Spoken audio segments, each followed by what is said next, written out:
Приветствуем наших подписчиков и гостей канала Эзотерика для тебя. Друзья, мы вас всех приветствуем в изобилии и достатке. Друзья, сегодня в этом видео мы с вами уделим внимание народным приметам на 20 марта. В этом видео поговорим о народном календаре, поговорим о церковном календаре, поговорим об иконе Божьей Матери, которую почитают в этот день, 20 марта. Также поговорим о весеннем равноденствии и поговорим и дадим определенные важные советы и рекомендации. Друзья, ну а прямо сейчас ставьте лайк этому видео, а в комментарии напишите: «Я привлекаю деньги, изобилие, достаток и благополучие в свою жизнь. Истина, да будет так». 20 марта в Православной Церкви особый день, потому что в этот день Церковь почитает память святых священномучеников. Это были епископы в Херсоне. Среди них Василий, Ефрем, Капитон и другие, чьи жизнь и мученическая смерть является источником, к сожалению, вдохновения и веры для многих верующих. История этих святых священников началась в 300 году, когда они были посланы патриархом Ермоном для проповеди евангельских истин. Ефрем и Василий прибыли в город Херсон на Крымском полуострове, где смело возвещали Слово Божие. Однако их служение было прервано трагически. Василий был замучен скифами, а Ефрема побили камнями по наущению иудеев. Узнав о кончине святого Василия, три епископа Агафодор, Елпидий и Евгений, решившие продолжить проповедь там, также столкнулись с насилием и были убиты. Однако даже в лице смерти они не уступили в своей вере и в своем служении.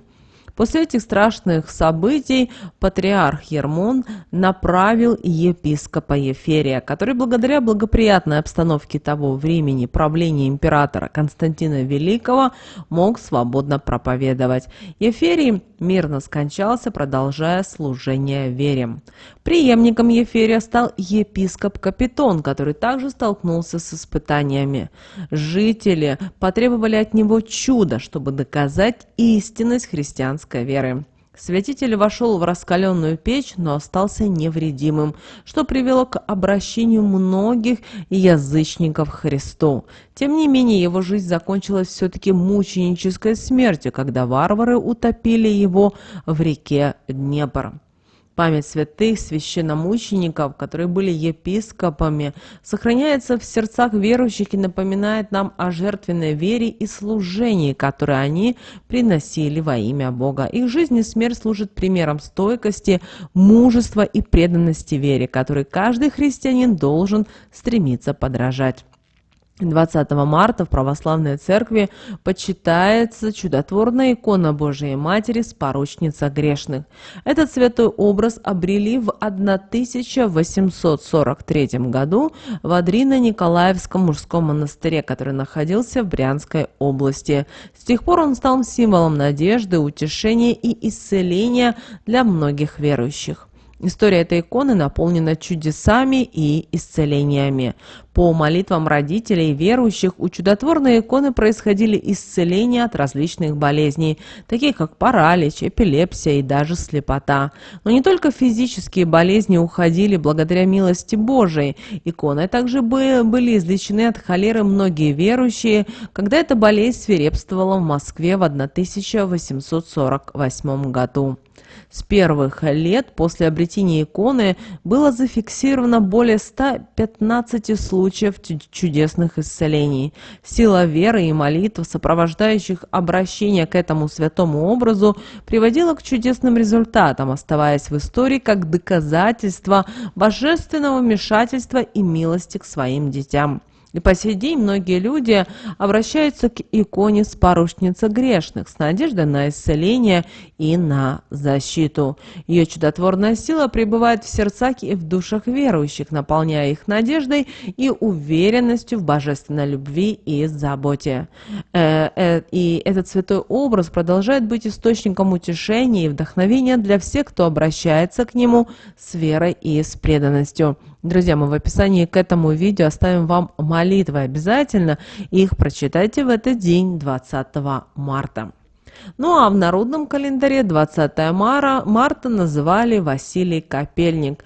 Этот день приходился на середину весны, когда природа начинала просыпаться от зимней спячки. Ну а сельскохозяйственные работы у наших предков становились все более активными. В этот день традиционно обращали внимание на то, какой будет урожай конопли и льна, а также проводили прогнозы относительно возможных заморозков в ближайшем будущем. Сельскохозяйственные работы играли важную роль в жизни многих людей, особенно в сельских районах. Урожай конопли и льна имел большое значение для производства текстиля, масла и других продуктов. Поэтому 20 марта обычно судили об успешности и перспективах этого урожая в текущем году. Фермеры и садоводы надеялись на благоприятные условия для роста и созревания растений, чтобы получить хороший урожай. Кроме того, в это время года часто бывали заморозки, которые могли нанести ущерб посевам и растениям. Поэтому на 20 марта также проводились прогнозы о возможных заморозках в ближайшем будущем. Фермеры и садоводы готовились к защите своих посевов, используя различные методы и технологии, чтобы минимизировать потери от неблагоприятных погодных условий. Одним из распространенных поверий, связанных с Василием Капельником, является вера в то, что ночью, если вдруг треснет окно или с крыши сорвется пласт снега, это у наших предков считалось плохим предзнаменованием. В древности люди считали, что такие явления связаны с тем, что на землю падают тяжкие грехи. Этот момент воспринимался как предупреждение о необходимости обращаться к вере и молиться. Именно поэтому в этот день важно было обращаться к духовным практикам и к молитве. Даже в народе ходило поверье, что молитва перед чудотворной иконой Божьей Матери, споручница грешных, поможет смягчить последствия плохих событий и укрепить духовное благополучие. Эта икона считается особым образом, который способен помочь в сложных жизненных ситуациях и принести утешение верующих. Одним из самых распространенных обычаев в этот день было загадывание желаний.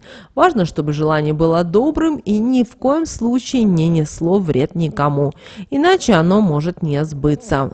Это время считалось более благоприятным для осуществления мечт, желаний, поэтому не стоит упускать возможности загадать то, о чем вы так долго мечтали.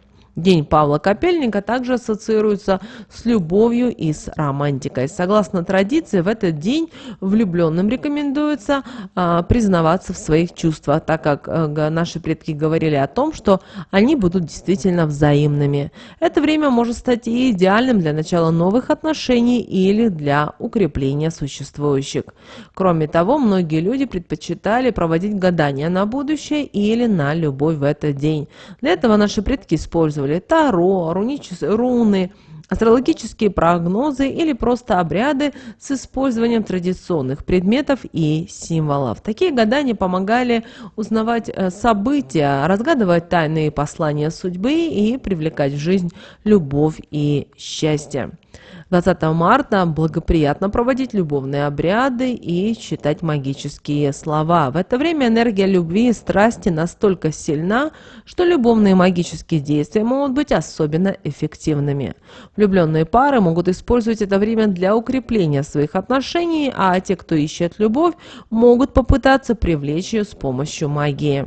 Не менее важным обычаем в этот день являлось проведение генеральной уборки в доме. Считается, что очищение дома от всего негативного и загрязнений способствует привлечению благополучия и гармонии в семейной жизни. Поэтому хозяйки с удовольствием брались за уборку, зная, что это не просто обычная уборка в доме, это настоящий был ритуал, который помог привнести свежесть и чистоту в дом, а с ним и достаток, благополучия и даже изобилия. Также, друзья, обращаем ваше внимание, что у нас с вами в этот день, 20 марта, весеннее равноденствие. Это тот день, когда Солнце пересечет экватор, переместится из южного полушария в северное и принесет с собой астрономическую весну. Соответственно, продолжительность дня и ночи будут практически одинаковыми. После этого светлое время суток начнет постепенно увеличиваться. И, как вы видите, в этом году весна начнется раньше. Дело в том, что равноденствие высокосные годы наступают раньше обычного. Когда-то в древности этот день называли весенний солнцеворот. Его символом была верба. Отсюда и второе название праздника – вербоносица. В православии именно от дня весеннего равноденствия зависела и дата Пасхи. Вообще этот день сам по себе считается магическим. Он окутан тайными народными приметами. Считается, что в день весеннего равноденствия жизнь просыпается, природа обновляется и необходимо обязательно задобрить духов, чтобы была хорошая погода и богатый урожай. В это время всегда начиналась подготовка к посевной. Кроме того, раньше, когда-то в день весеннего равноденствия наши предки пекли печенье в форме птичек, потому что именно птички ассоциировались с посланниками весны, а блины во все времена были символом солнца. Эти угощения предлагались не только членам семьи, но и гостям, а также нищим, детям и вдовам. Люди когда-то устраивали ярмарки в этот день, шумные гуляния с песнями и с танцами. Вечером жгли костры. Чем выше был огонь, тем более удачную жизнь сулил предстоящий день. Также в древности люди задабривали не только невидимых духов-помощников своими подношениями, но и в том числе и медведя, потому что он считался символом защиты охотников. Специально для него пекли блины, поливали их медом и оставляли на улице. Также сегодняшний день, 20 марта, прекрасный день для того, чтобы строить планы, потому что считается, что именно в день весеннего равноденствия, когда энергетика идет сильно из космоса, вы, написав планы и начав их реализовывать, обязательно достигнете в ближайший год.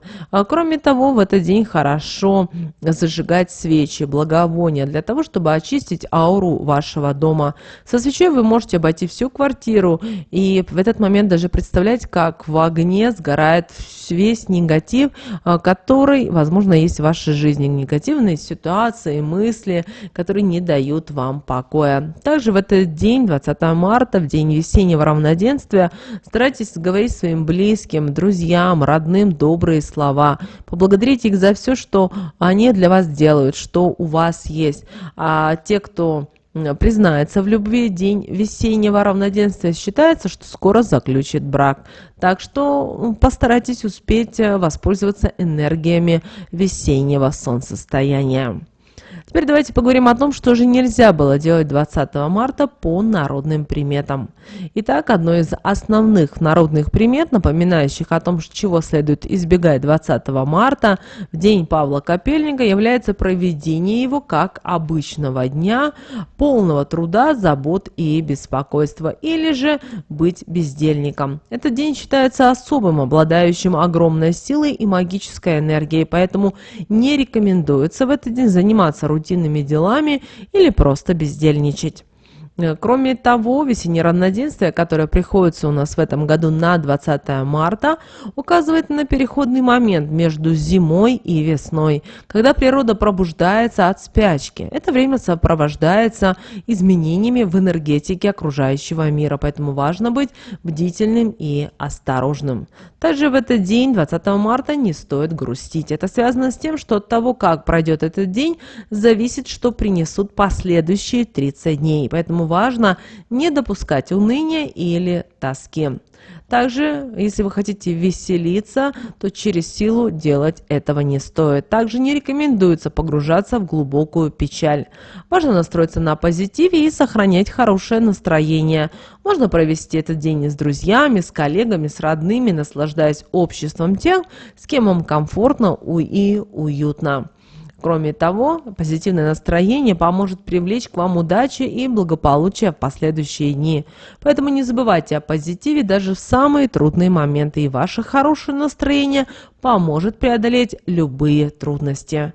Также в этот день не стоит выяснять отношений. Считается, что в этот день ссоры и конфликты могут иметь более серьезные последствия и продлиться достаточно долго.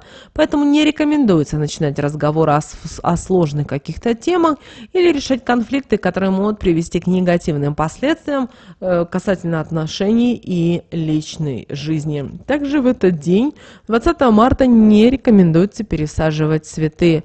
Растения, пересаженные в этот день, не приживутся и могут погибнуть. Поэтому лучше отложить пересадку цветов на другой день, чтобы избежать потерь и сохранить красоту своего сада или комнатных растений.